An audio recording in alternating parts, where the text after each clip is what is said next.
Border Gavaskar trophy ఈసారి మరింత క్రేజీగా మారింది.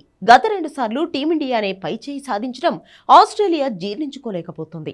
ఈసారి ఎట్టి పరిస్థితుల్లోనూ సొంత గడ్డపై తమదే పైచేయిగా నిలవాలని పట్టుదలగా ఉన్న కంగారులు సిరీస్ కోసం రెడీ అయ్యారు. ఈసారి జరగబోయే 5 టెస్టుల సిరీస్ భారత్ కు ఎంత కీలకమో అటు ఆసీస్ కు కూడా అంతే కీలకం. ఈ నేపథ్యంలో ఆస్ట్రేలియా జట్టు సారథి ప్యాట్ కమిన్స్ కీలక వ్యాఖ్యలు చేశాడు. గత 2 పర్యటనల్లో ఓటమిని గుర్తుంచుకున్న కమిన్స్ టీమిండియాతో పోటీ ఎప్పుడూ సవాలేనని అంగీకరించాడు. భారత జట్టుతో బోర్డర్ గవాస్కర్ ట్రోఫీ హోరాహోరీగా సాగుతుందన్నాడు.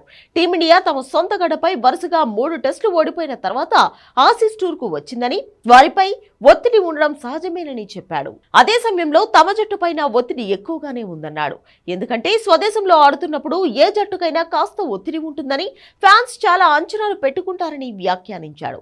ఇక భారత జట్టులో టాలెంటెడ్ క్రికెటర్లు చాలా మంది ఉన్నారని, గతంతో పోలిస్తే ఈసారి మరింత సవాల్ ఎదురవుతుందని కమిన్స్ అంచనా వేశాడు.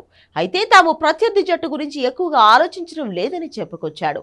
ఇదిలా ఉంటే డేవిడ్ వార్నర్ స్థానంలో జట్టులోకి వచ్చిన కొత్త బ్యాటర్ నాథన్ మెక్స్వీనీ తన నేచురల్ బ్యాటింగ్ నే ఆడాలని సూచించాడు. మరోవైపు ఐపీఎల్ లో సన్ రైజర్స్ హైదరాబాద్ జట్టులో సహచర ఆటగాడు నితీష్ రెడ్డి గురించి కమిన్స్ కూడా మాట్లాడాడు.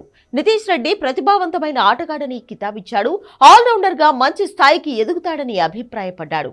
కాగా భారత్ ఆసీస్ మధ్య తొలి టెస్టు పెర్త్ వేదికగా శుక్రవారం నుంచి మొదలు కానుంది. వరల్డ్ టెస్ట్ ఛాంపియన్షిప్ ఫైనల్ కు చేరాలంటే టీమిండియా ఈ సిరీస్ లో 4-0తో గెలవాల్సి ఉంటుంది. అటు ఆసీస్ కు కూడా WTC ఫైనల్ చేరేందుకు ఈ సిరీస్ కీలకం కానుండడంతో హోరాహోరీ పోరు ఖాయంగా కనిపిస్తోంది.